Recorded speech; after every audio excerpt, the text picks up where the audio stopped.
Check the mic and make sure it sound right, boys. Hello, everyone, and welcome into Debate Night. It is USDGC week. I'm Hunter, joined as always by Brodie in Rock Hill, South Carolina. Silas behind the producer desk. Super exciting week. Final major of the year. Final non-tour championship event of the year. And the season's basically over. Yeah, pretty much. This is the last big one. I mean, the tour championship, obviously they're trying to make that into a big deal, into a big event. It feels timing-wise, it feels weird to have them so close together, you know? I think it is difficult, especially for fans, to get up for two events. Because even after Worlds, even having like a smaller event after Worlds, you guys have discussed it on Grip Blocks before, how you just kind of feel like you need almost like some breathing time. Yeah. So, yeah, I mean, having these two really close together at the end of the year, I mean, I don't know what they can do differently to make it separate it a little bit, but the tough part too is USDGC has kind of always been the end of the disc golf season. The Pro Tour Championship started, I believe, in 2016, but timing wise, I don't remember where it was. I just remember, I think it was before USDGC. I don't remember. I remember back then, though, it was hard for players to care because the purses weren't that big. And the Pro Tour was still like going alongside the National Tour. The National Tour still had a National Tour Championship and stuff like that. And then they would every once in a while, the Hall of Fame Classic would fall after USDGC, and it was a very similar feeling where you'd get through the final major of the year. USDGC felt like the season was over. All the storylines had a nice bow on them, and then they were like, oh, here's the Hall of Fame Classic. Oh, here's Pro Tour Championship. And it's starting to feel less like that, I think, because the purse has gotten so big for the Tour Championship that even regardless of the format, regardless of the timing, whatever, as a disc golf fan, you want to watch when someone has a chance at winning 30 grand, or I don't know if they've announced the purse this year, but I wouldn't be surprised if it's more. Yeah. When someone has a chance to win a lot of money in disc golf, of course you're going to watch and care. And the Tour Championship makes sense where it is in relation to the Pro Tour. It's just tough when you have a major this late in the year. I don't know what the best solution is. It might just be something because if you push it too far back, maybe it's something where the Pro Tour Championship needs to go farther south to Georgia or North Florida, and there's a week in between. Different.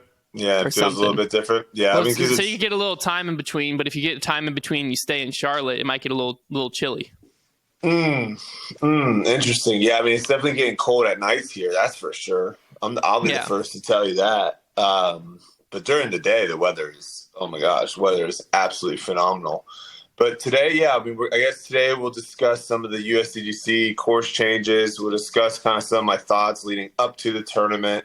We'll talk about Nico's suspension being reduced and hit on the 2023 schedule that the Pro Tour just released. Yeah.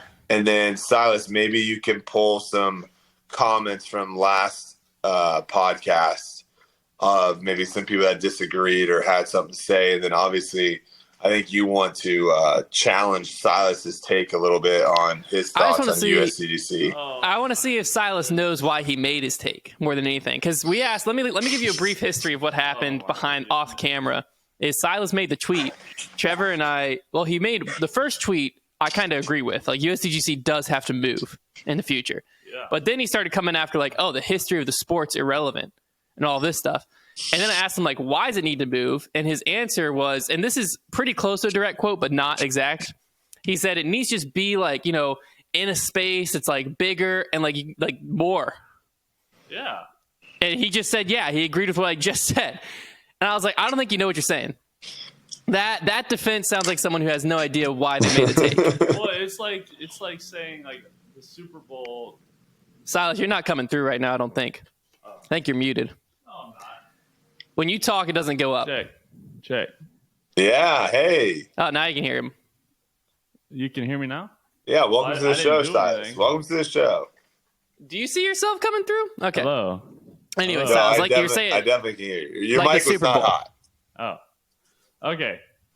But no, my point was it's this big event. If it's gonna be this big event, I feel like it just needs to be bigger, ran better, ran better. You think the USDGC needs to be ran better? Well, I mean, how is it run poorly? It's ran pretty good right now, but I mean, obviously, you can still do better. Well, what would you say needs to improve on how they run the USDGC? What? Let's actually start here. Have you ever watched the United States Disc Golf Championship? Yeah. Fully, you've watched it fully through? Yeah, I watched last year. Okay. So what would you say some points that you think if they did this, it'd be a better run tournament? Less artificial OB and more real OB. So more the course design, not how they're running the event. Okay. Yeah. So you think the course design needs to change? Yeah, I think it could be better. So basically, if Winthrop they were able to flood it and off the fairway, it was just rivers instead of normal OB, then you'd feel really happy about it? Well, it would look a lot nicer, and it would. I think so. That's artificial OB though. Like that's I don't. No, Brodie. If it's a man-made lake, it's different. We need to get rid of artificial. It looks a whole lot better than flags. People, I know, but people need to stop saying artificial OB. Like every golf course is, for the most part, artificial, and disc golf will start going that way. Like disc golf courses, like it might. I mean, this could be a take that people are like, this is stupid, but like, isn't even wooded courses artificial in the sense that you're going in there and you're removing trees, you're like doing stuff to basically make shots that didn't actually exist. And I'm sure some holes are completely left natural, no human interaction with changing it up. But for the most part, courses are going to be artificial in the fact that they are going to look a lot different than how they looked when you first got to the site. And so I just think when people talk about artificial OB, it's a little pet peeve of mine because all OB is going to be, for the most part, artificial. Mm-hmm. Like people don't talk about flags, but like Memorial, you don't talk about the water being artificial OB at Memorial, do you? I mean, I wouldn't consider that, no. Yeah, but that lake wasn't there. That's an artificial lake. There's cement put in around that so that that there's a lake there. You know, that there wasn't a fountain. They didn't just all of a sudden show up and the fountain was just naturally there. So I get what you're saying. To me, it's just like because when you say like too much artificial OB, in my opinion, like what Hunter just said is a perfect example of if they just were to dig those areas out and put water, so they're not just flagged, right? Because even like a course like Preserve or Jonesboro that has a decent amount of OB. But the OB, because like that's the same thing. Like when you throw a shot onto a sidewalk, that's artificial OB. Technically, right? Yeah. Right. When you throw a shot into the woods, and they have OB rope, they have an OB line in front of the woods. That is artificial OB, because really the only natural, I guess you could say, like OB is if you throw into a body of water, right? Like a big body of water that you could like hole 5 at USDGC. Yes, like that is not, I guess, artificial OB in the sense that you cannot play from your lie. But most OB hole 5, if you go to the right, they have that's just a road. And I don't know. I think when we're talking about OB, I think it'd be easier for everyone to communicate whether they like what needs to change and what needs to happen, versus always just kind of throwing the word artificial OB out to be like, there's too much artificial OB.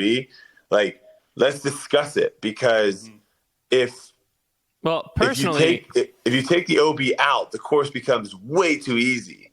And then if your argument is like, well, then you shouldn't have a course there. Like, for disc golf to have good courses, you're going to have people come in and change stuff to the course. You have to have that happen. Yeah. And I know people love wooded courses and say, well, you don't need artificial OB and yada yada for wooded courses. And my argument there is like, well, you're going to need something if like trees fall, if the course becomes easier over and over time, you're still going to need some stuff. And I even think wooded courses could use a little bit more OB, honestly. Well, I think 2 points. First point, I think if, like I asked Silas, if you put water everywhere there is USDGC, there is OB, I think people would like the course less, personally. Why? Because now think of how ridiculous that would be on like hole 11. Players would like the whole course less because we would lose our disc so much. Yeah, but also like it just wouldn't be like hole 10.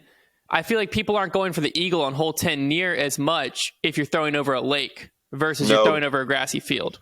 The top would, but but it would look way cooler. It would look way cooler. It would. But I'm just saying, like, if you apply that mindset to every hole, like imagine hole 14, the forehand down, like they would all look cooler. But every hole, if there was water like that, like, and people would hate that course. I think people would get so sick of the water if every hole was water. What's the hole where Nico threw the 13? Base? That hole's gone. Yeah, like if that was water, that would look cool. If it was water, it probably wouldn't have skipped. Right. But so it would have been a shot that was just in the middle of the water. Well, yeah, but if you're throwing over that would look sick. I agree. Yeah, no, like Secondary point: people argue about the course design being bad, and like if you have to add that much OB, blah blah blah. I think USDGC year over year is probably.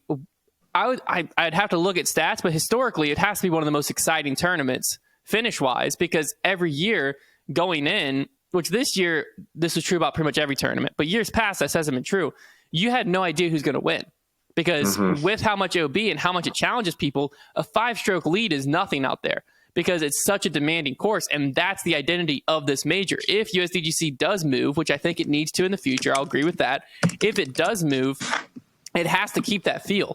The ropes, I don't think the ropes can go away. If the ropes go away, it just doesn't feel like USDGC anymore. I think they would have to go to somewhere and still have that much OB because...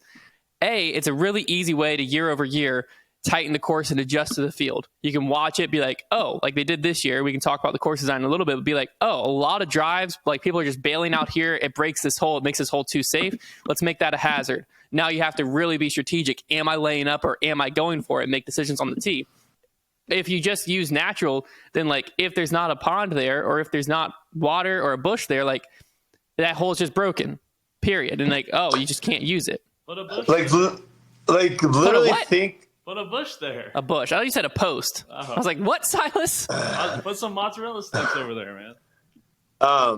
But if you think, if you go and you kind of think, now obviously Woods is a different ball game, and we can talk a little bit about the Tour Championship too. Maybe at the end, give you a little preview of what I think of the course coming up there.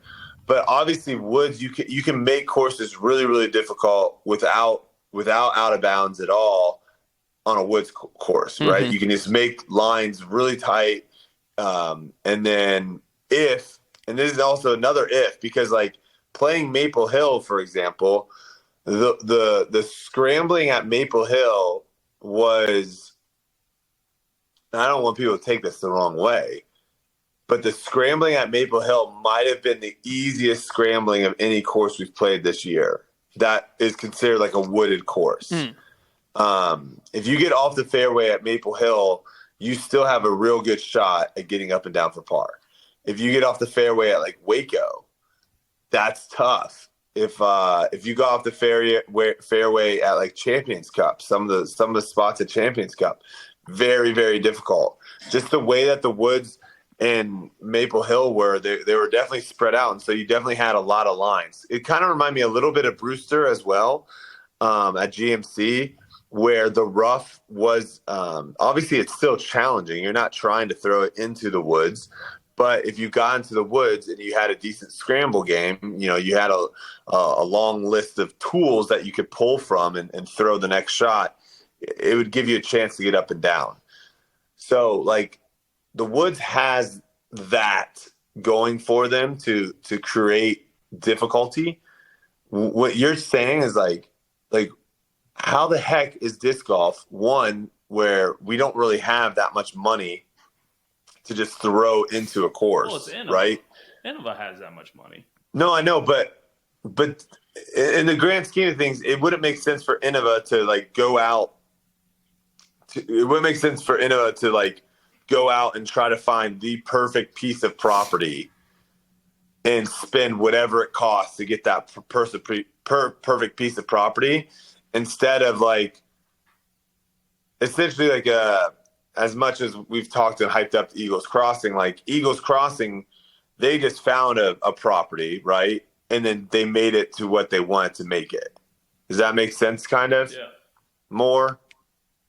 Like, I don't know if all those lakes existed there. I don't know. I know they put like $2 million into it, so wouldn't surprise me if they dug some out. Yeah, I'm not sure. I mean, they look pretty nice, like in the sense of like, I don't know, they don't look. Yeah, I don't know. Like hole 1 looks like a man-made lake. I'm sure they're all man-made. I just don't know if they bought it with them there already. Man-made. Yeah. Yeah, and that's why Preserve, for example, what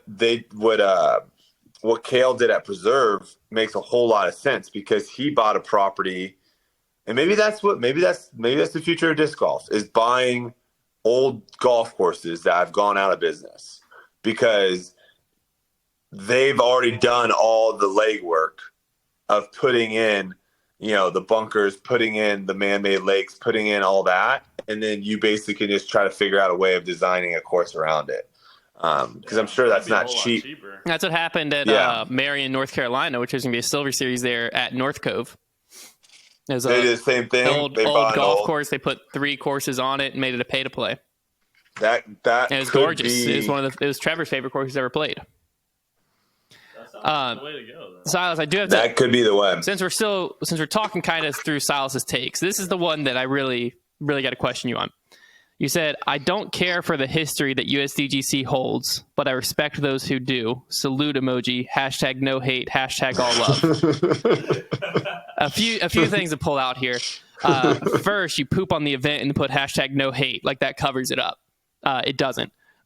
Secondly, I thought it might. If you take away the history of the USDGC, what does the event have? What does the event have? Yeah. Supposedly an okay course to play.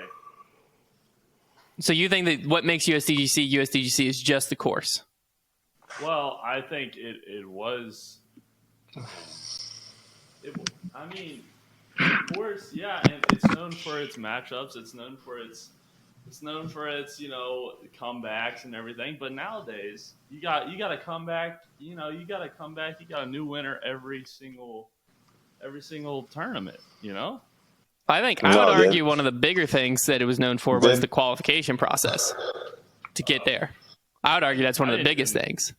So you think the qualification process? I think that's one of the big things, because up until, again, I agree with you, this year the field's different, but previously USDGC was like you're guaranteed the best players in the world had to qualify to get there, and it meant something for players to be there. I think that's the big thing, is the history makes it mean something to players, to where when you step into USDGC, there's a feeling around it that you don't get at a lot of events, where history just holds something. It makes the like, you step up and you see hole 7 and you remember Ken Climo's different shots, Sexton's different shots, AB's ace. You remember all this. You step up to hole 17, you remember the Johnny McRae collapse, all this. You take that history away, the event's crap. It has nothing. So the history is what makes USDGC. So that take was the most outlandish take I think you've ever made. Well, let me say 2 points on that, and then I do want to talk about the qualifying process. I want to bring up one other tweet. All right. Let me ask you this, Brodie, and then I'll let you make your points. Okay. What do you think this guy meant when he said this? Because then I'll tell you what Silas thought this guy meant, and just to see where your brain goes. So this guy said, I don't care about the history of the Stanley Cup. See how dumb that sounds, Silas? Where do you think Silas's mind went when he read that tweet? Definitely not hockey. I don't think Silas knows the Stanley Cup is hockey. You're already on a different wavelength than Silas, just thinking about the sport it came from. Oh, dude, I like the Red Wings. Go Red Wings. Oh, okay. Yeah. I don't know. I feel like that is like, you can equate that to any sort of big event, like just saying like I don't care about the history of Wimbledon. Silas I don't responded, care about the history of the U.S. Open. Silas responded and said, tagged me, and then said, people think USDGC is bigger than Worlds. Yeah. What? The dude said, I don't care about the history of the Stanley Cup. See how dumb that sounds, Silas. And then you responded and said, Hunter, people think USDGC is bigger than Worlds, and pointed up to his tweet as if that's saying anything remotely close. Wait, what? I don't. Where? How? What happened between your ears? He in the tweet that I said it was about the USDGC, and then he was comparing USDGC to the Stanley Cup, when in reality it should have been Worlds compared to the Stanley Cup. But he was just saying like the history of the event, you were just saying he was replying to my tweet, which had USDGC. Silas, your mind's a fascinating place, man. Fascinating also, place. I think his mic's, is he still coming through to you? I don't know. It doesn't matter. You don't need to hear what he was saying. Back to you, Brodie. Okay. What were your responses? Okay. All right, so I'm actually going to side a little bit with Silas in one aspect, like a very small crumb.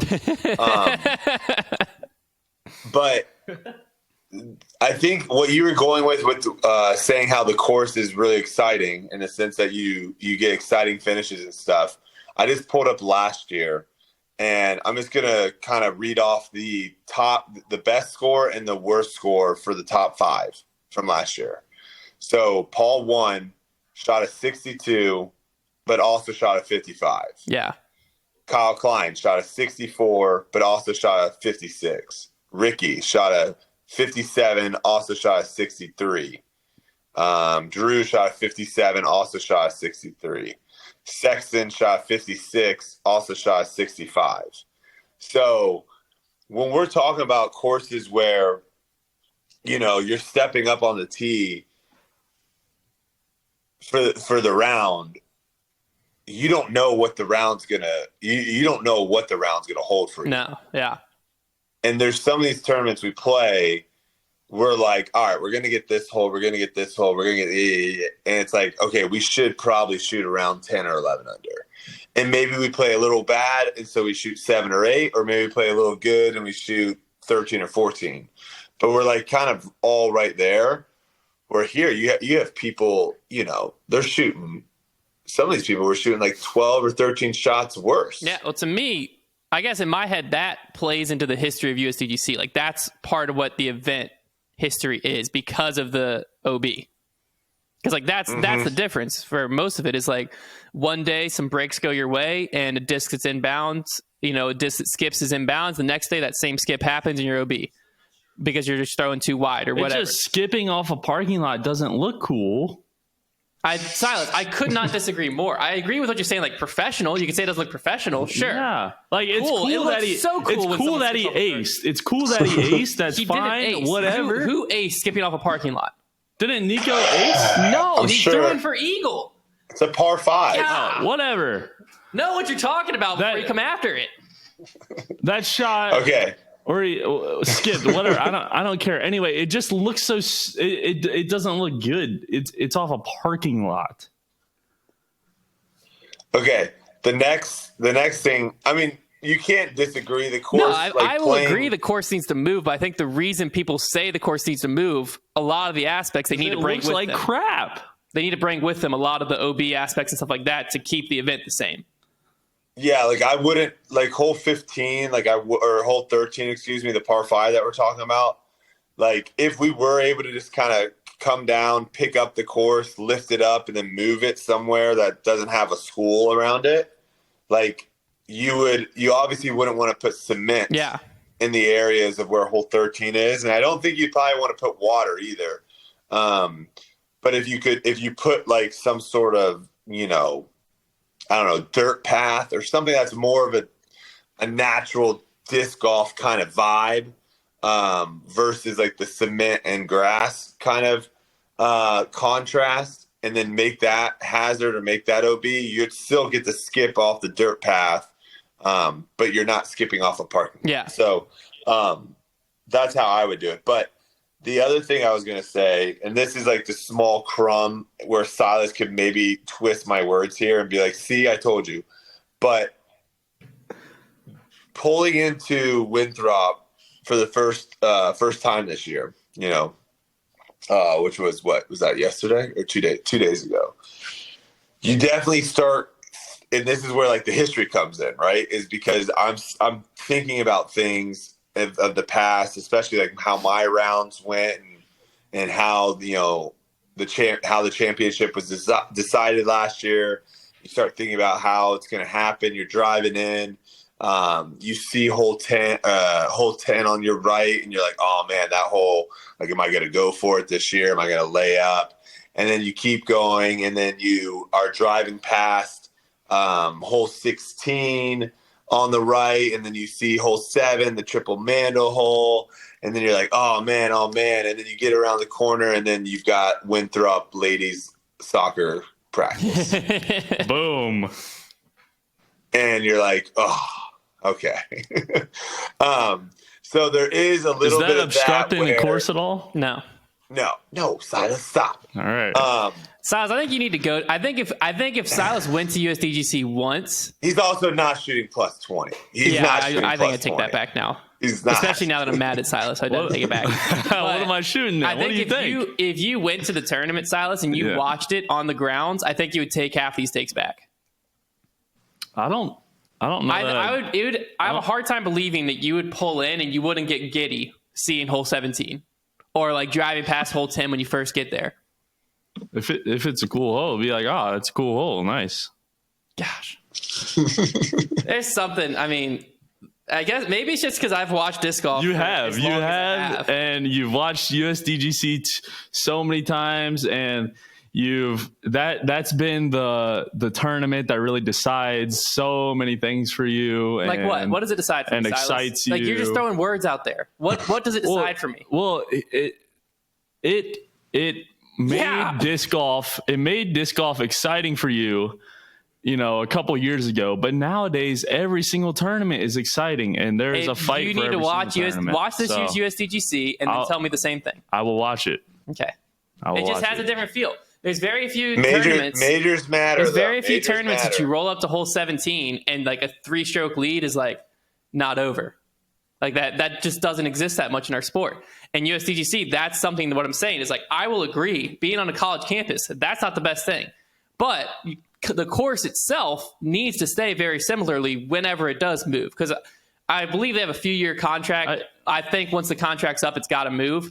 And I think that they've moved to somewhere in the same area and copy and paste exactly what they've been able to create. The artificial OB, as you call it, I think is necessary. I think that's what the tournament's known for. I think if you get rid of that, you ruin USDGC.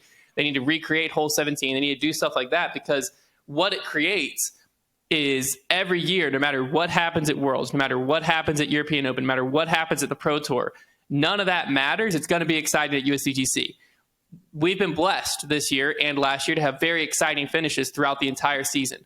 But there's been seasons and there will be seasons where that's not always true, where some weekends it's just like blowout left, blowout here, blowout there. That's going to happen eventually. Like there's going to be some tournaments where there's technical blowouts. It might look different, like a 4-stroke lead's probably a blowout now. But USDGC will always have that thrilling finish. And if someone does blow someone out at USDGC, it is so much more impressive than other events because you know what they went through because of the history that you said you don't care about. See, I think it's almost a little bit different than that. I think it's a course that plays mental games way more than any course we play on tour. Because when you play a hardwood course, so when you go in, you play Northwood Golds, right? Everyone's going in knowing like, I'm in for one. Like this is a really hard, challenging course. And when you have like those obstacles, in this case, trees that are just lined fairways, you have to hit these gaps. It's mentally challenging, very challenging. My counter argument to that is like a Las Vegas challenge. Like a Las Vegas challenge, when you finish the round, you're not like, oh my gosh, I need to just sit down for 15 and gather myself. When you finish at Northwood, you're like that. Even Maple Hill, when you finish Maple Hill, you're just like, I need to. Brewster's was like that too. Like these wooded courses are very challenging, and if you're off your game, they are just a grind because you're just constantly like put under stress of like, I got to get up and down now from here, or I got to figure out how to save par. When we get out in the open, there is definitely less of that, but with USDGC, like the course brings that out of you. And like I just said, like you could go out and shoot 9 under one day and then go out the next day and shoot 1 over. Like that can happen. And that contrast between the two is very hard for players to handle because we are used to playing courses where we can just go out and shred. And when we're playing bad, we don't shoot well. All right. We're back. I had some great points, brought up some great USDGC points, but unfortunately you don't get to hear them because Brodie's phone overheated. So Brodie, we had some technical difficulties, so I don't know what part of all the arguments you heard, but Silas recanted everything. No, that's not true. So I had some great takes. We're going to hop straight into the course preview now. Some changes have happened to the course. We talked about it a little bit last week, but now that you've played it, Brodie, what do you think of all the changes? Any holes that you're like, wish they would have kept last year's, or what are you thinking? Yes, I mean, I liked hole 2. I liked that par 4. Okay, nice. But they changed it. It's a par 3. Oh, you don't like the change? I thought you were saying you liked the new hole 2. No, I didn't say I don't like the change. I'm saying like I like the old hole 2. But now we have this new par 3. And I like it. It's a very challenging par 3. But I really like the old par 4 as well. I thought it was like a fun tee shot. And then the second shot was, you can get aggressive with it. Hole 3 and hole 4, the combo. removing those and combining them. I'm not sure. That's the one that I'm still like iffy on whether I like it or not.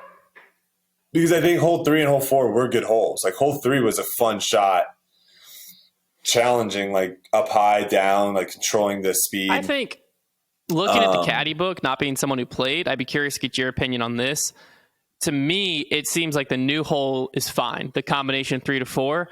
But the fact that we now get the new hole 4 with the double Mando, I feel like that's a net loss for the course. Yes. I think talking to other pros, I didn't want to be, biased with just me and Ezra playing it and both being like, this hole's interesting. So I definitely got opinions on, a handful of other guys that were going through and playing it. And I was just asking, like, is this like the future of disc golf? Like, obviously it's one hole. It's not, it's not every hole out there, but I don't know. I don't like it. It doesn't feel, it's not like luck in the sense of like, if you throw a good shot, you're down, you get down the tunnel the whole way. But to me, it just didn't, it didn't feel like it fit when they had it there before. Like it just didn't feel like the course.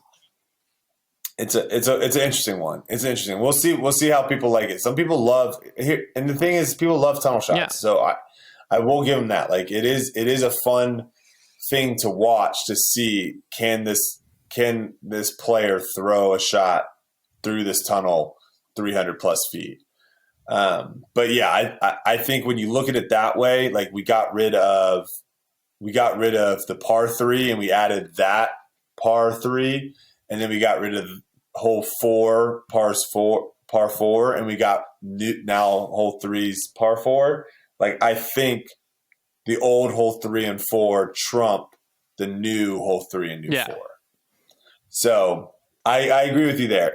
They're not bad holes in the sense of like, this is why the heck are we playing this? But I think the older ones were better. Hole 5, I like the basket change. They moved it. The hole 5, they moved the basket closer to the water, so I like that. I think they moved it 15 or 20 feet. We went up there because I know we talked about that a little bit the other day. We went up there and looked at where the old sleeve is, and they moved it like 25, 20 feet, something like that, a little back into the left, so it's in that cove. Hole 6 and 7, 8, no changes. Hole 9, no changes. It will be interesting to see going out there today if they put the to trees see back. if the trees are back, if the mozzarella sticks are back, because everything looks like they will be when it comes to the caddy guides. They have the dots around the baskets. Dots. I have it up right now. It's got the dots on it. I wonder, they must have taken it out for the storm. But that doesn't make sense for the mozzarella sticks. The mozzarella stick why doesn't are there make no sense. mozzarella sticks? Like on hole 8, you can have the mozzarella sticks around the basket. Hole 16, you can have them around the basket. They're just not there. So we'll see. We'll see kind of because today they're obviously qualifying is going through as we're filming this right now, Monday morning. So the course is going to be set up for tournament conditions today. So Silas, can you put the caddy book on my screen of hole 9? So they don't have it by the basket in the caddy book. They just have it by the tee. No, it's right off the tee. Yeah, right. So do they have mozzarella sticks anywhere in the caddy book by the basket? Do you remember? Yeah, hole 16. And they're not there, and or they are 8. there now? Correct. They're not there. Fascinating. The sleeves are there. So they can literally just drop them in. Oh, okay. Mm-hmm. So yeah, that'll be interesting. Yeah, and so U.S. doubles or United States amateur doubles or something. We can talk about that a little bit too, of like why the heck is that happening? But that was going on these past 2 days, and so I'm wondering if they're waiting for them to play, then put the mozzarella sticks on. I don't know why they would not let them to play with them, but it's interesting. We'll see what happens. Hole 10, no change. Hole 11. Playing it now, I think what US and this, I think Maple Hill and USDGC are like the two tournaments that are the most forward thinking in the sense of like trying new things out and seeing how they play, and then other people kind of will take the good and be like, oh, I want to implement that into my course or my tournament. I think what USDGC is doing on hole 11 and even doing on hole 12 is something that I've talked about a decent amount of, where right now the way disc golf is set up a lot of times, playing a hole for par is not very difficult. Mm-hmm. Like if you step up at the tee and say like birdie is out of the question, what do I have to do to get par? Most players on tour are going to be successful at doing that. And I think what USDGC is trying to do on hole 11 and hole 12 is get rid of that. Get rid of people playing the super easy shots for par. Hole 12 is not quite there just yet because we played it for par yesterday just to be like, all right, because yesterday it was like a 15-mile-an-hour headwind. And so for those that don't know, hole 12, they've just added a little OB like sphere kind of right in the landing zone for a lot of people. And when there was no wind, when we played it the first time, we were clearing it with no problem. But with a 15-mile-an-hour headwind, it's like, I don't know if, I don't really want to get too dicey and throw something that might flip over and then go be right in the parking lot, right? So we just went super overstable, short of it. And then the next shot we did went super overstable up to the left and then just pitched up, got a par. So that hole they haven't removed. I think, again, it's one of those like walk before you run situations of where I could totally see them making that hazard area much bigger next year, to where you can't still hyzer short and play it for par, but they are making it much more challenging for those that are like going for it and mess up. Yeah. And a hole 11, I think the same thing with like the different pod sections. Mm-hmm. Now, if you want to try to play that hole for par, every shot you're throwing into a pod section essentially that has hazard all around it. So it just adds a little bit more to it. Hole 13, I think people are going to say that's probably the worst change on the course. Looks like it. Now, yeah, and I think that what you just said is like nails it. Like the look of it is the reason why the hole, I think people aren't going to like it, because we're throwing straight over a hill. Yeah. The actual hole and what it's designed for you to do, I actually like a lot. it requires you to throw a pretty like angle controlled flex shot, which we don't really do too many over the hill. So you're having to throw it high, and throwing a flex shot high, there's a chance that it comes out too early, and now you're over the left, and that is really bad on that hole. Or it never comes out, and then you go over the sidewalk and you're OB. So I love the change in the sense of like the tee shot, but just the look of it's going to be really bad. But you're going to see a lot of people throwing like 400-foot plus shots into the green, and the green is super protected. That's what I was about to ask. What's the green look like? Yeah, this is why I like the green so much. Okay, you got two trees on. Okay, so if you're looking at it from the fairway, you have nothing in the front. No trees in the front. You've got two trees on the left that are big enough. Like the width of the trees are big enough to where if you are on the left side, you almost can't really straddle out and putt around them. You have to go in between. So it might be like 2 discs to maybe 2 discs wide. It's like a 2 disc wide gap in between these two trees. So if you're left, if you're trying to make a putt, you're going to have to shoot it between these two trees. Right, you have, I believe, 1 tree on the right, and I think there's like 1 or 2 trees on the backside, but the gaps are much, much bigger. So you can straddle around and you're going to have like an obstructed putt, but you can straddle around and get a look at it. The reason why I like this, and I'd love to hear your thoughts on this afterwards. I threw my second shot, which I thought was actually pretty good. I had like 415 out, and you still have to throw it through that. I don't know if you remember that bush that everyone would kind of lay up left to, like that big, not bush, but that big like tree bunker, I guess you could say. They have that as a Mando now. You have to go left there, so you can't miss that. You can't throw it into the tree bunker. But that's still like a gap you have to hit. And then you have to throw the shot really, really straight all the way down. Now, I hit the sidewalk and got a little bit extra skip at the end. But I threw a pretty good shot from like 410, and I was maybe 40 feet out on the left-hand side of the basket. Now, 99% of greens we play, if you're 40 feet away, you're thinking up and down every single time. Yeah. But now I'm no longer from this spot. Like I was in the woods a little bit. And so I had like a weird shot, and I'm no longer thinking like, let me just try to get this as close to the basket as I can. I'm thinking like, I need to get this in a spot to where I actually have a putt, because I threw a shot without thinking. Like I was like, oh, I did exactly what we always do. Let me just get this as close to, let me find the biggest gap to get out of the woods that gets me the closest to the basket. So I threw the shot, and I got to like 15, 18 feet. But I threw it on the left side. So now I have that thing, and I made 1 of 3 putts over there. I nicked the tree twice. So it's like, I was like, gosh, that would be really, really frustrating. But the shot out of the woods there, I need to go like long, so then I have an open putt. So like, to me, I like the change. It makes you think. You're not just throwing a shot and being like, anything inside of 35 feet, I'm going to have a good birdie look.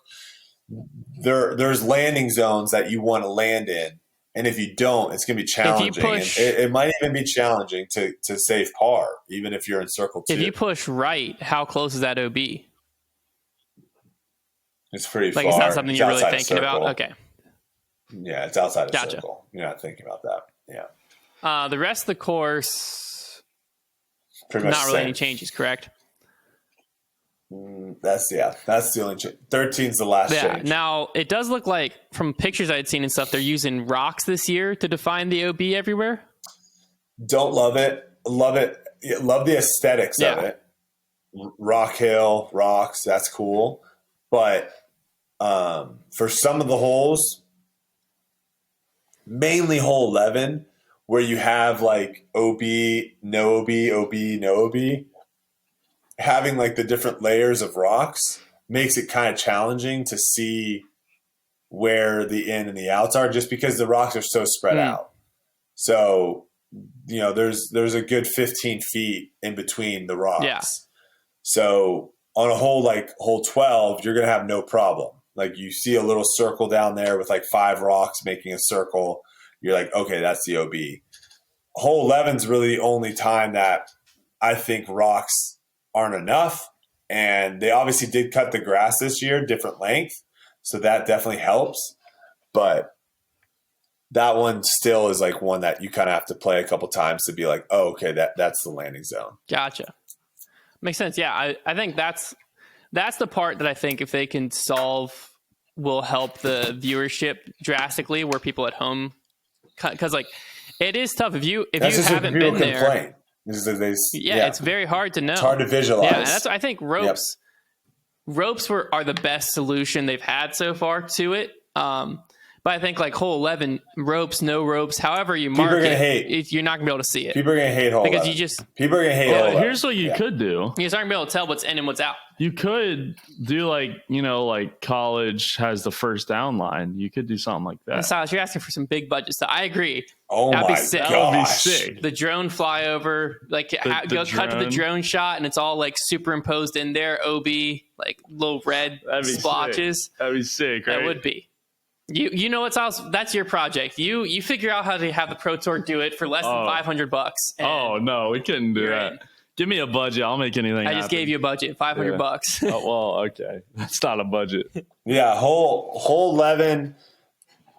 Because like when I first stepped up to the tee pad, I was like, "This is stupid. What the heck? I can't see anything." But then once I walked down the fairway and played it, I was like, "I actually really like this design. Like this makes this hole." This makes this hole very challenging for everyone playing. It's just going to be whether you're playing it for birdie. But that's what I'm saying. If I liked it after I walked it and after I played it. If you're just tuning in and watching it, we'll see how they do it on the broadcast, and hopefully like the drone flyover and maybe they throw. I don't know. This will be we'll see how they do it. This will be one where if the commentators, I don't know if they're going to be on the grounds or not. Typically, USDGC, they are. Okay, good. They are. So because I think this is where it's crucial, right? Of like, you got to have someone be able to explain because if you're sitting in the booth and you know just as much about the hole as I do in Lynchburg, and like all you've seen is the caddy book, and then you're thrown into a camera shot, how are you supposed to know what's inbounds or not? You turn to Silas. Yeah, just hey, every shot would be like, Brian, is that inbounds? Brian, is that inbounds? Bueller? You gotta have the first down lines. Yeah, it get very frustrating. But if they played the course, they'd understand a lot more. Let's talk a little bit about the qualifying, because I know we've already talked about why the heck do we have these season-long qualifying tournament or season-long qualifying events to get into a tournament, whether it's the DGPT playoffs or USDGC. And then we also have like last minute qualifying for the events. Like we've talked about that. I don't think anyone can explain to me why that makes any sense. I did hear something on Smashbox. They talked about it a little bit, and I was listening to them basically try to make the point of like it allows the people that weren't able to get into the qualifying events, like events that are qualifiers, like if you don't have any close to you or whatever, like this allows you to get into the event. I don't think that's a good argument. Like if you want to play at USDGC, that doesn't make any sense. There are. Does that just mean Charlotte? Like is that basically the only people they're talking about? Because outside of that, you have to travel, and surely it'd be closer just to travel to a Pro Tour event than travel to the qualifier on Monday. I think their point too, though, is saying like they maybe can't get into like the Pro Tour events where it's a qualifier and stuff. Well, it depends on what you want USDGC there's 8 tiers that you can qualify for the also a solid USDGC. Point. Also a solid point, Silas. I think it depends. No, they definitely have events that literally pretty much anyone can get into for the most part. But you'd have to travel. USDGC needs to nail down its identity, because I think what it considers its identity and what the fans consider its identity based on actions of their qualifier don't seem to be the same thing. Because to me, the qualifying process means the best players in the world are going to battle each other for X amount of spots. That's how I view USDGC. But then their decisions to make random A or B tiers qualifiers and have Monday qualifying makes it where that perception of the tournament is not right. Because then, like, why the heck is some random A tier a qualifier the same weekend possibly there's a Pro Tour or a Silver Series event going on? Because then the best players in the world aren't there. Why on earth do you have Monday qualifying where it's basically like local pros and the guys who weren't good enough, they're on tour, but they weren't good enough to get a qualification spot are now showing up and trying to qualify on Monday? That just dilutes the tournament. I like the fact that it has a qualification process. The only other one we have right now is Champions Cup, which we didn't see this year because obviously they have to have a year of it existing, the qualification process. So we'll see next year kind of how that tournament goes. So I think up to this point, I like that it even just has a qualification. But now that the sport's getting bigger, there's more pros actually touring and stuff like that. I think it just makes sense that like every Pro Tour or you pick select few Pro Tours have qualifying. And if you want to do some type of local qualifying, like the US AM champion it, I understand that. I respect that. That makes a lot of sense. I like that. It's got to be like the way that we discussed it the other day of where, you have to have multiple events, like have to do like a local qualifier, then a couple people qualify from that. Then you go to like a regional qualifier. And then from there you go to like a national qualifier. And then from there, a couple people get into Yeah. Like I would respect that too. Like today, like the way that they're doing it is just a weird thing of where it's like go out one round. There's 120 people, and I get it. Like the PGA Tour does this to fill their tournaments as well, to where like I could just show up.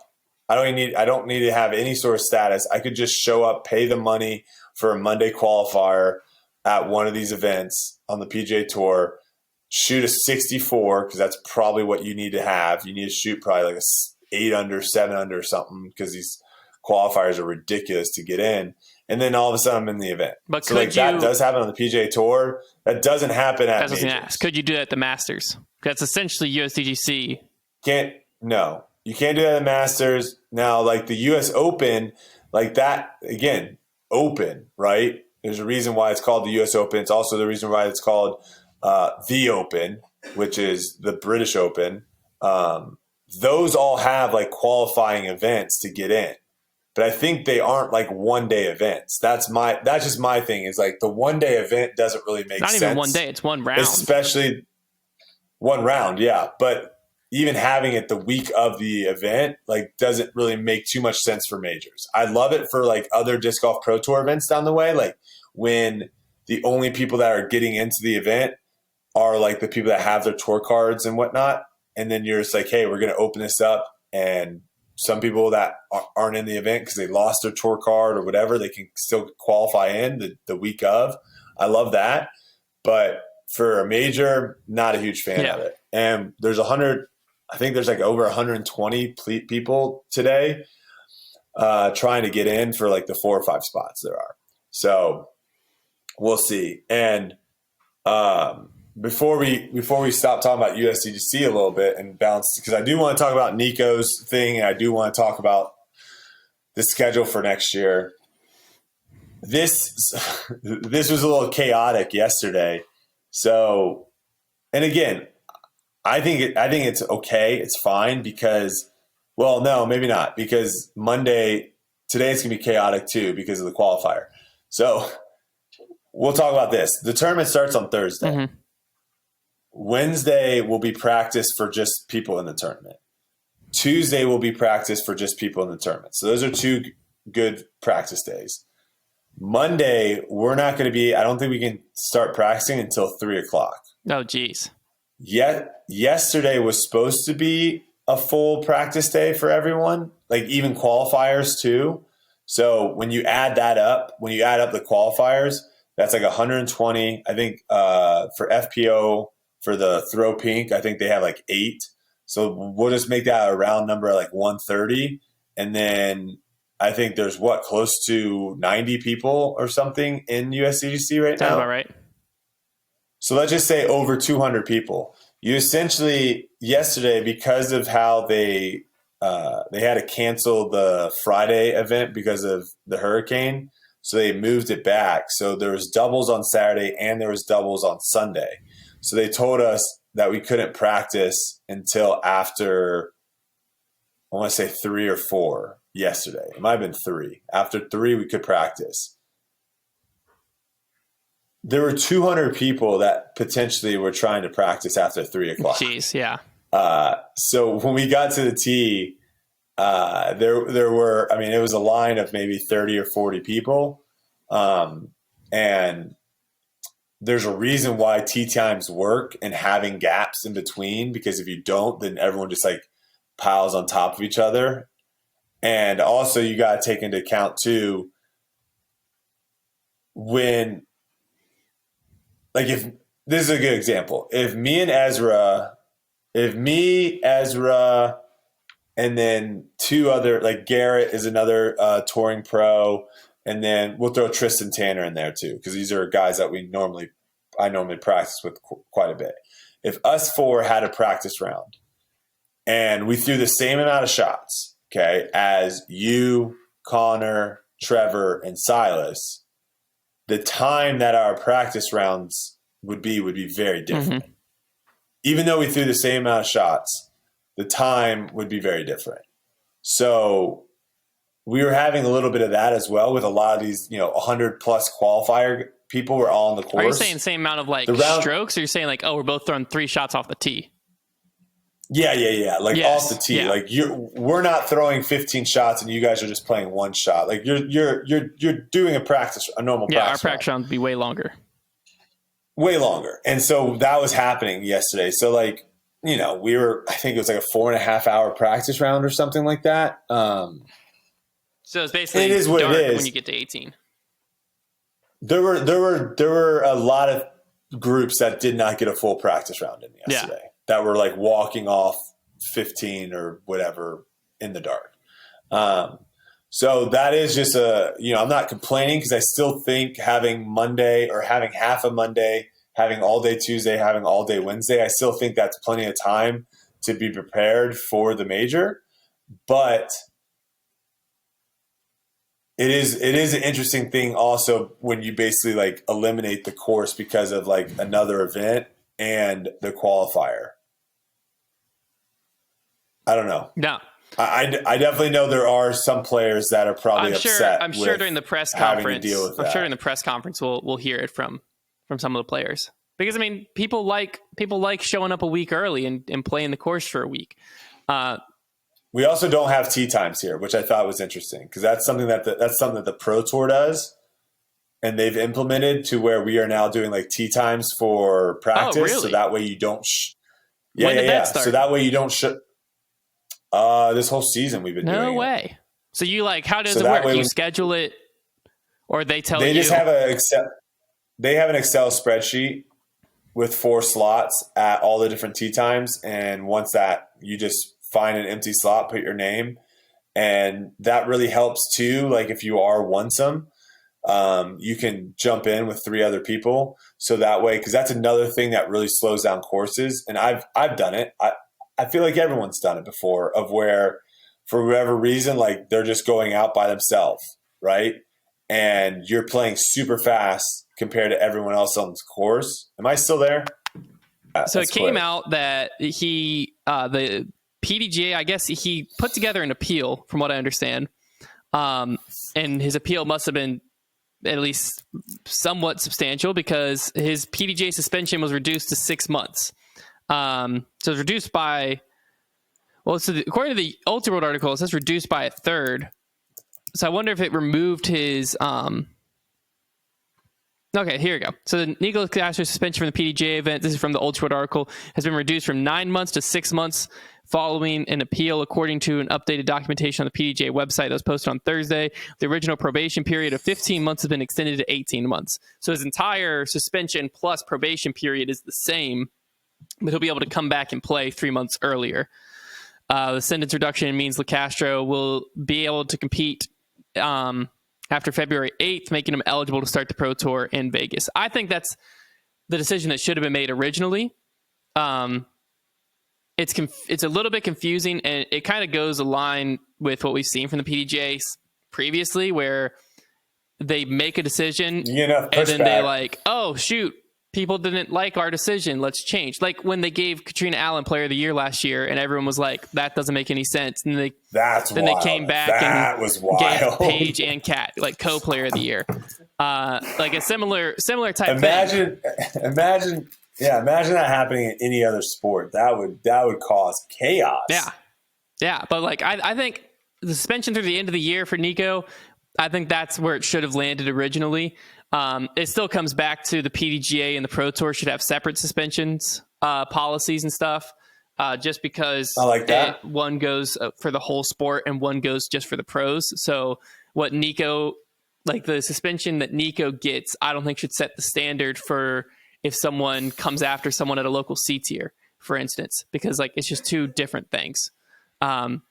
And so, but it's good to see the PDGA at least did it. It does sound like he's in Rock Hill for USDGC, so he's at least going to be down there. It was a little confusing because he posted on his story like him practice putting, and he's like, "Yeah, I'm in here getting ready for USDGC." And so I like texted you and Trevor. I was like, "Is Nico somehow playing this tournament? Like, what's going on?" And Kyle's like, "I know it's like an X major, so maybe it's like technically not sanctioned somehow." I didn't know what the heck was going on, but no, he's just down there to enjoy himself, and then his suspension got reduced. Maybe he's celebrating his reduced suspension down there. There you go. But yeah, that's definitely a storyline, and my brain went completely blank on the final storyline we had brought up. I was just gonna. The only points I had really on the topic were the fact that, maybe the first suspension time frame was maybe a little too exaggerated, but you're not really doing a good job like setting precedent that like what you say is fine. No. Like at this point now, it just makes it hard going forward for people to, I guess, respect what the PDGA decides, because at the end of the day, they can always just change their mind, which they've done. They've shown that they've done with enough pushback. Public pushback, they'll go back on what they've done. So I don't know. I'm happy that he's going to be on tour next year, in the sense of like, I think it was crazy thinking that he was going to miss events at the beginning of the season for something that he did. Like, I mean, it was so long ago. It feels like even now, right? Like it feels so long ago. So I'm happy that he'll be able to play Vegas, the first event for next year, and we'll get into that here in a second. But I just think it's not a good look for the PDGA when you come out and they took a decent amount of time. If I remember correctly, I think there was like one or two. I was going to say at least 2 grip locks where you guys were speculating like, hey, there should be an announcement. Yeah, because there was even an event or two that happened before they came out with their announcement, because we were like, Nico's clearly going to be suspended, but technically, like, could he go and play? Yeah, technically, like, could he still show up? Yeah. Yeah. So it wasn't like this was like a rash decision where they just saw something happen and like that night we're suspending him for 12 months or whatever. They took a long time to think about it, and it's like, I don't know. Interesting one. But then again, doesn't that happens all the time though in like our jury system, right? Like that happens all the time. What do you mean? What happens? Like changing sentences? A trial will go through and they'll take forever to come up with a sentence, and then they appeal it. But a lot of times when they do that, like they normally have like new evidence or something, right? Like something different like there's changes. A reason. They're not just like, they're not going to just do another trial. There's not for just fun. like, so maybe that's not a good example. Because they appeal it because they have a reason to appeal it, which maybe he did, but they should have had all the. It was a one-time incident. They should have had all the evidence they needed to make their first there wasn't sentence. really that much evidence. No, right? it was just like there's the camera shot. We have it on camera, and then you did a few different words, and then we have all the eyewitnesses, I guess you could say, of people saying that you didn't want to talk about it afterwards when you needed to. And like that's that. So I don't know. Whatever. Right, we'll see. PDGA and the Pro Tour. Let's talk about the have schedule. Come out with the schedule. Let's end on the schedule. Let's end on a high note. Hopefully we can get through this. Let's try to run through this in like 10 minutes, because that seems like how much time I have before my Wi-Fi says no. So I'm going to just read through the whole schedule, and then we can just talk about a few of the points, if that makes sense. Let's do it. What's not on here is the wraparound events, Lake Marshall and the Open at Tallahassee, or I believe it's the Open at Tallahassee. Nope. No. What's the other? Nope. New World Open. Man. Come on. Those two. You guys need to come to that. You guys need to probably come. We'll probably do the Florida trip based off around that. That makes sense. That'd be cool.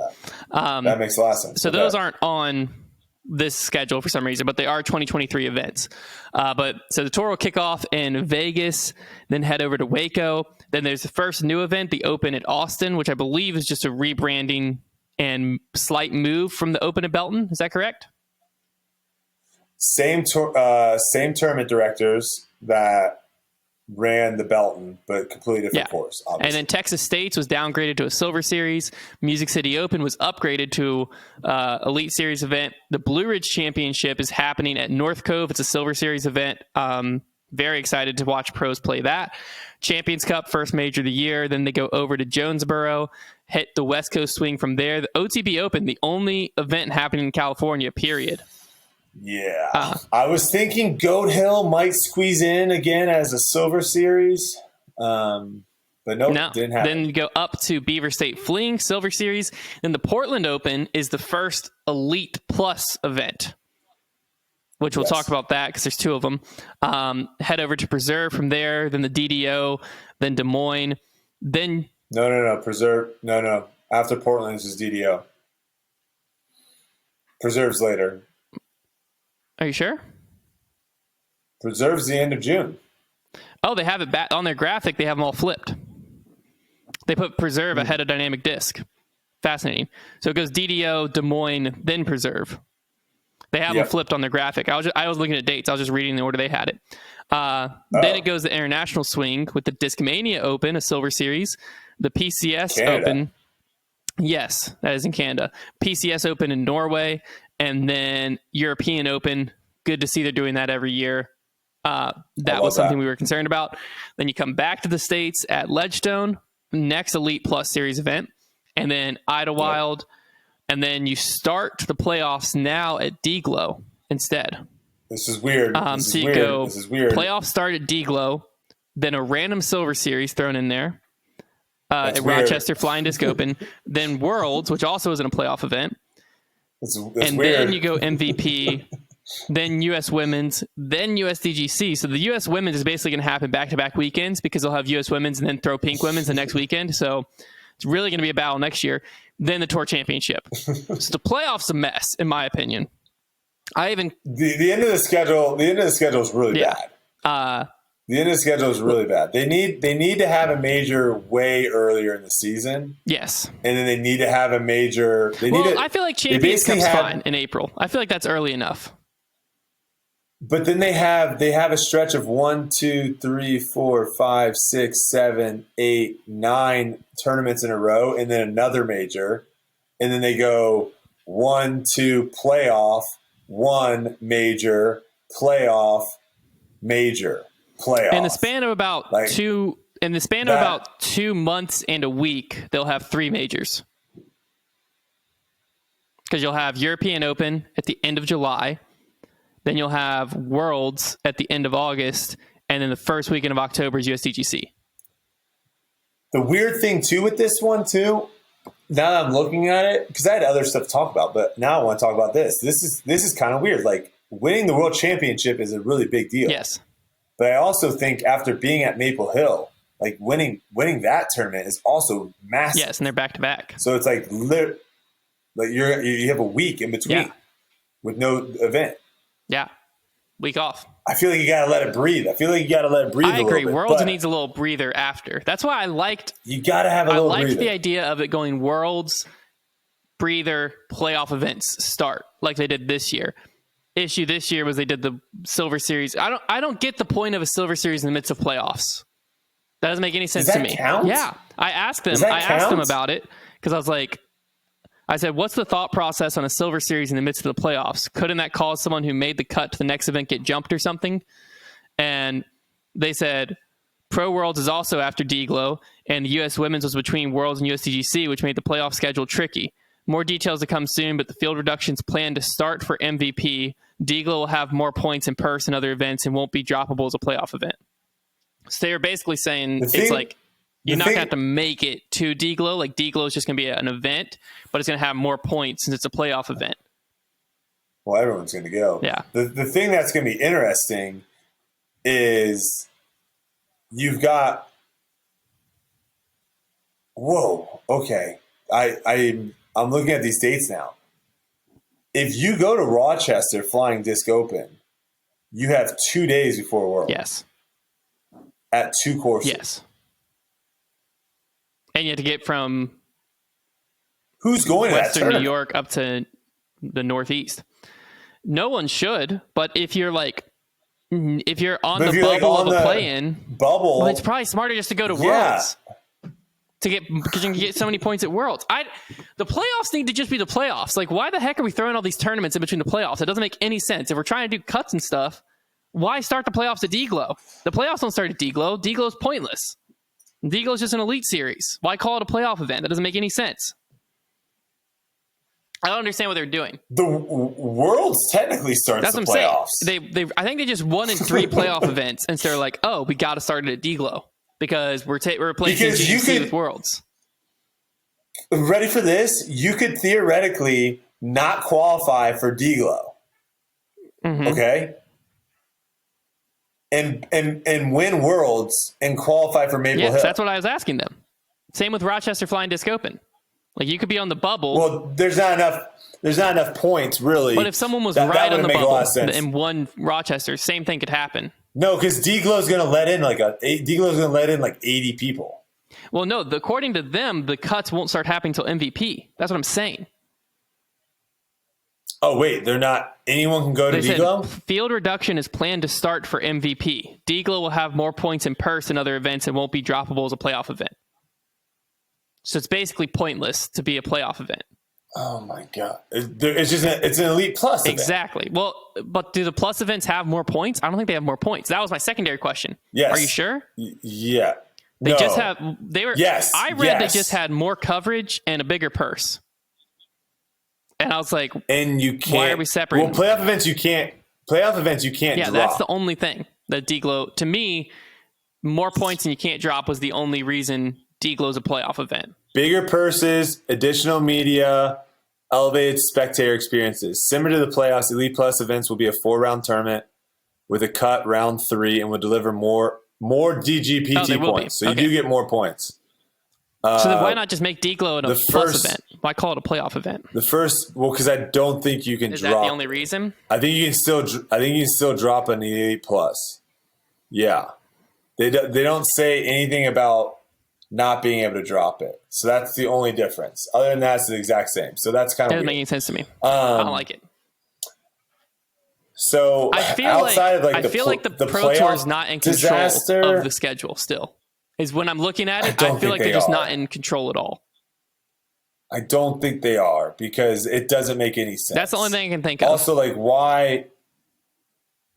Like this stretch, like I'm in a lot of trouble here because, where is it? Right here. Okay, so I was talking to Kelsey about this, and this stretch is gonna be so weird for people that travel because, like, I'm gonna probably drive up to Dynamic Disc Open from Texas because that's not that far, right? So I go up to Kansas, and then I'm going to drive from Kansas to Iowa to Des Moines, and then I'm going to drive from Iowa to Minnesota. Yeah. Now, this is where it's weird because I was like, oh, wow, they have a tournament in Prince Edward Island, Canada. I had no thoughts of going to that tournament because it's right before Norway, right? So, but then Kelsey was like, oh, Prince Edward Island, that's really nice. Like, I want to go to that one. Because we were talking about her coming to more events next year.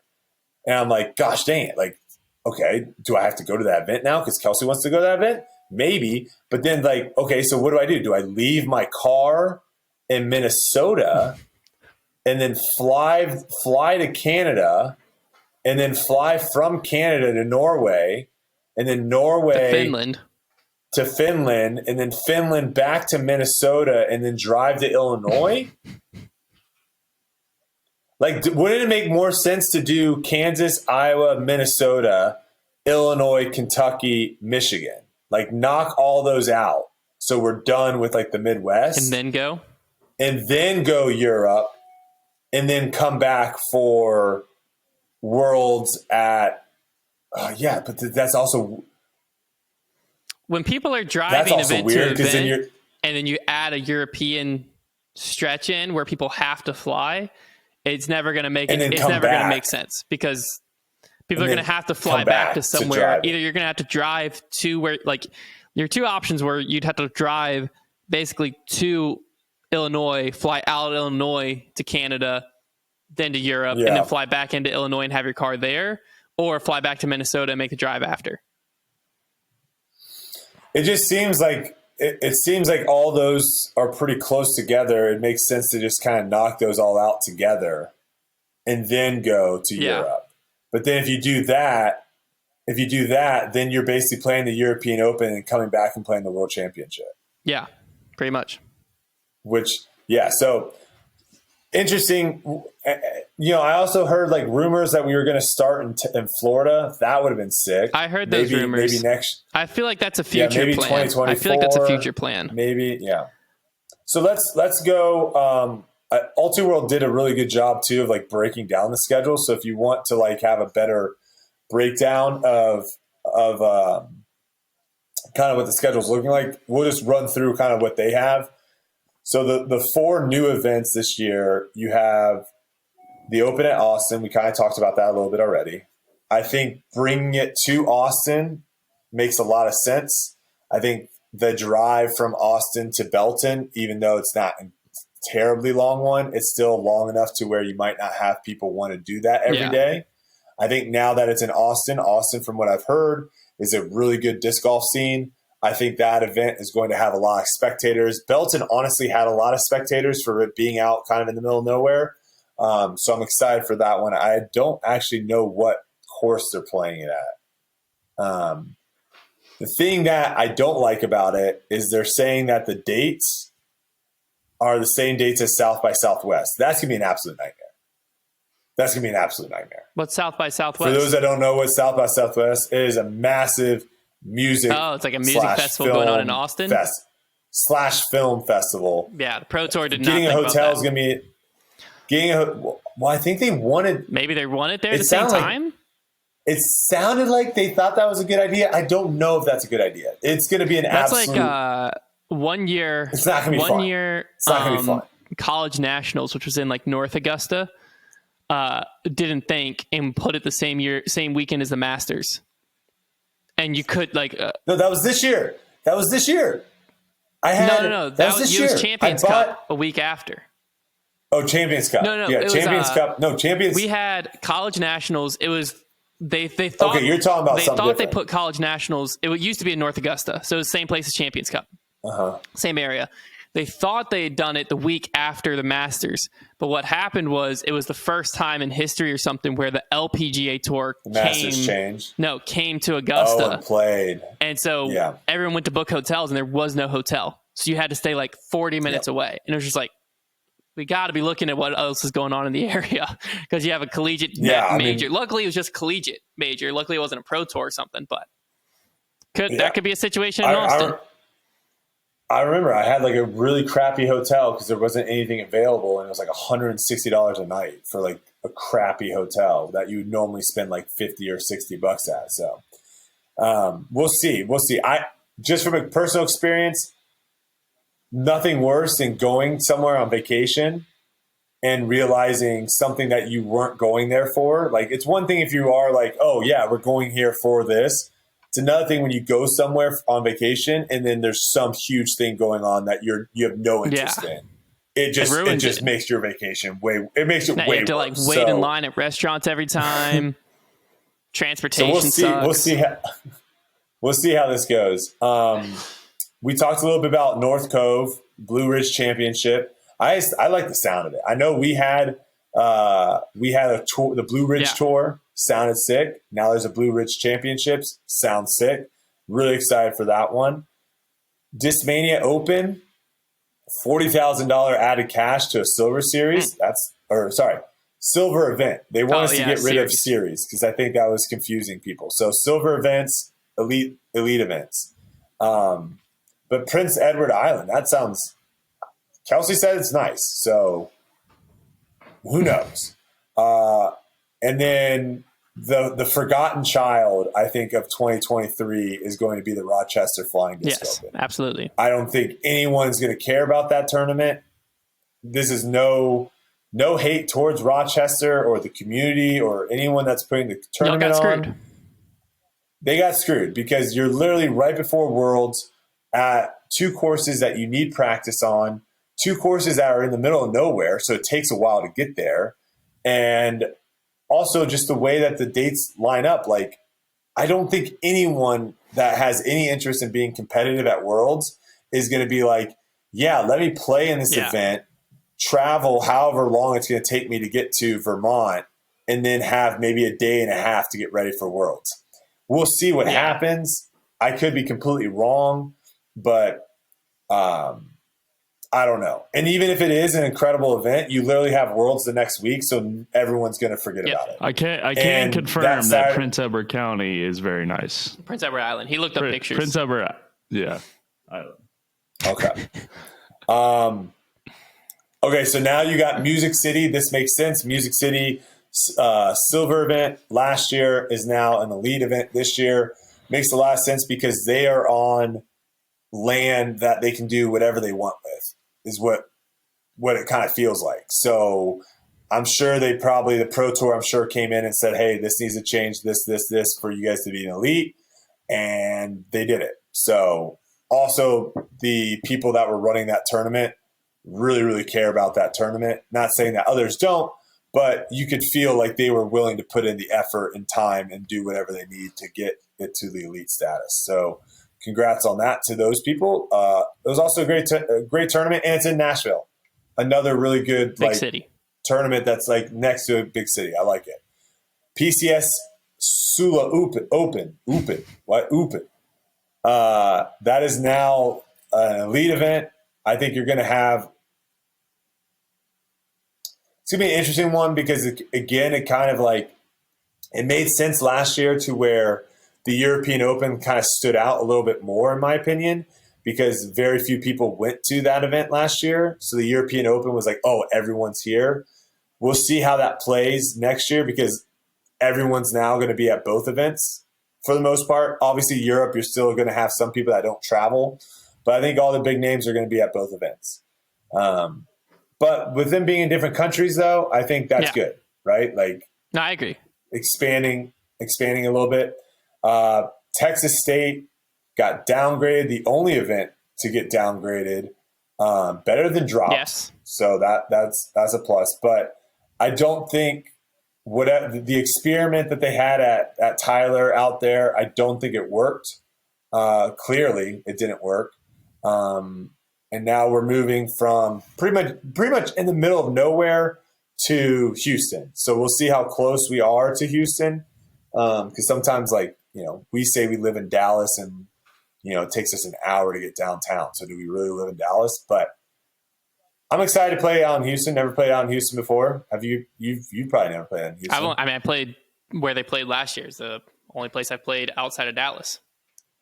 I like those courses a lot. I will say that. I did like the courses, but it could just be it was in the middle of nowhere, and they're like, we need to get to places. Yeah. That have I like the moves. I like what they're doing. It seems like they're listening and being like, hey, when we go to a place like Portland, there's a lot of people that come out to this event. What if we just replicate that and kept near big cities? I like that thought process. And then last up, these are the tournaments that will not be on tour next year. Any of these that you're sad to see go? You got the Open at Belton. You got Open at Tallahassee, Masters Cup, Mid-America Open, Butler County.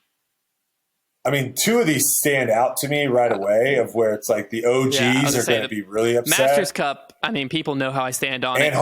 I think. And Harmony Bend. Masters Cup, I'll just say two, I won. People love those courses. Leave it there. Apparently someone high up with some power agreed with my take on Masters Cup. We'll leave it there. The thing is, though, I hope they come out and they're like, oh no, the course is awesome. We just have bad service. They can there, say whatever so they want. If the course was good enough, they'd figure a way out. They do it at Northwood. That's true. What I'm saying. Northwoods is the perfect example where if the course was good enough, their Masters Cup would be an elite event.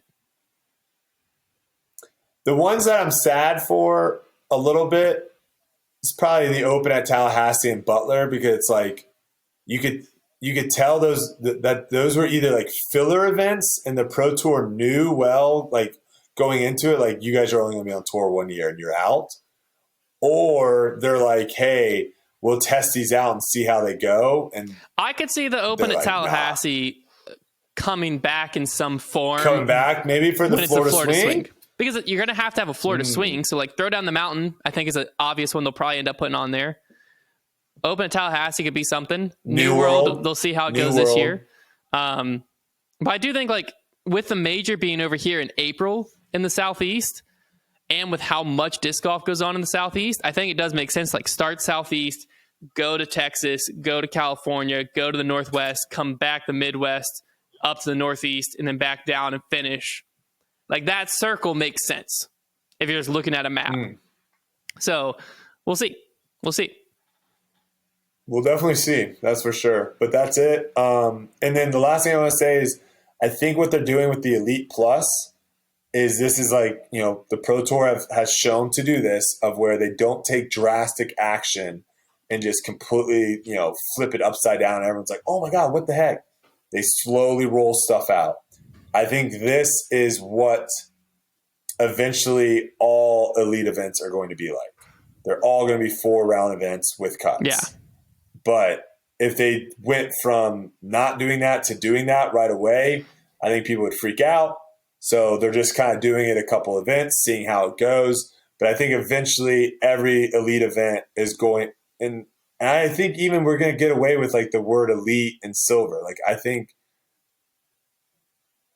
don't know how – this is something that the PGA Tour has, like, behind closed doors. They have, like, different terminology for their events because they know some events are more premier than others. Mm-hmm.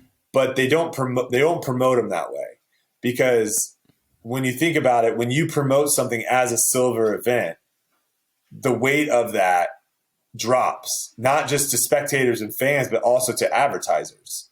And so essentially, even though everyone knows, like, yeah, the field at some of these events aren't going to be that great because people don't go to them, I think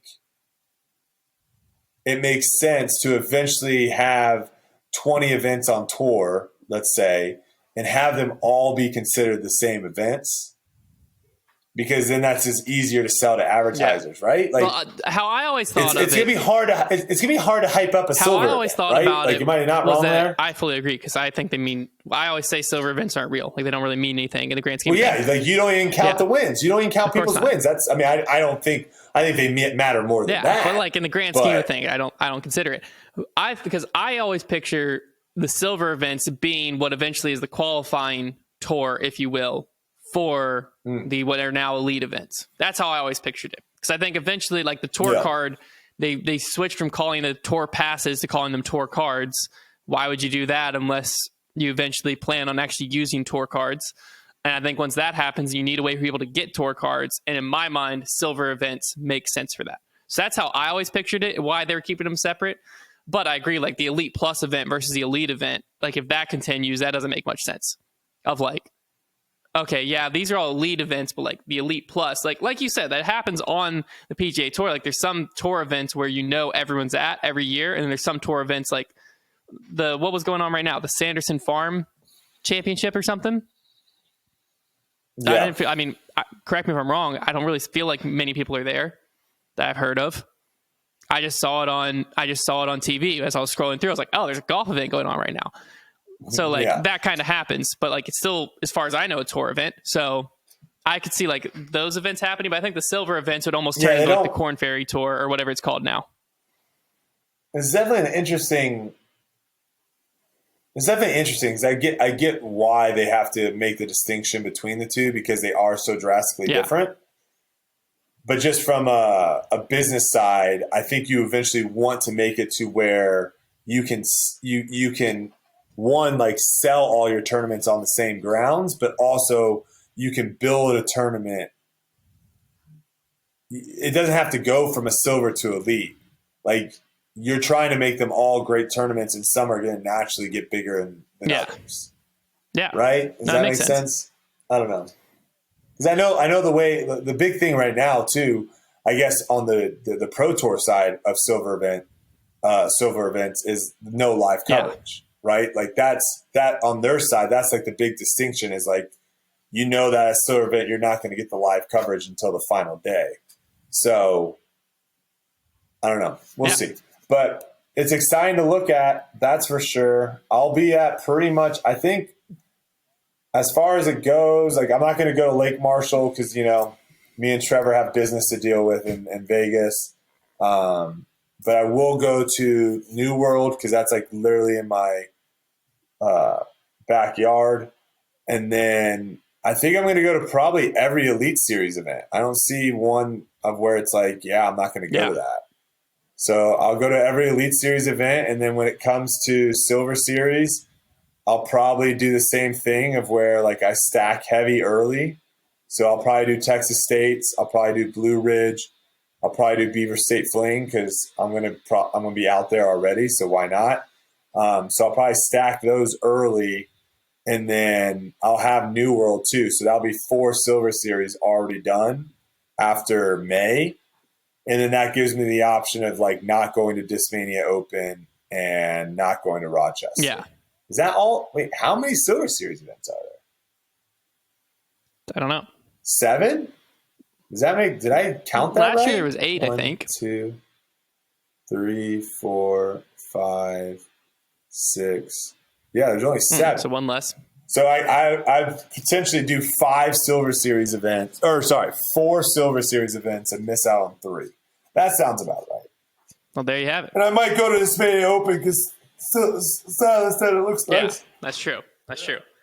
It All does. right, well, But there you have it. That's USDGC starts in just a few days. We'll be back next week to talk through how USDGC went and the start of the Pro Tour Championships, which is next week, and then the off season will officially be here. That course. Just like that. Yeah, well, we'll get Brodie's thoughts on Nevin next week. Yeah, we'll get about that. Brody, maybe we'll let that we'll let you play it another time or two and see if it changed your mind. Maybe you come out and play it. By next week, we might have shot a video out there. Well, I don't know if we'll play Nevin. I've played Nevin before, just not with the changes. Okay. So we'll see. But other than that, we'll talk to you next week.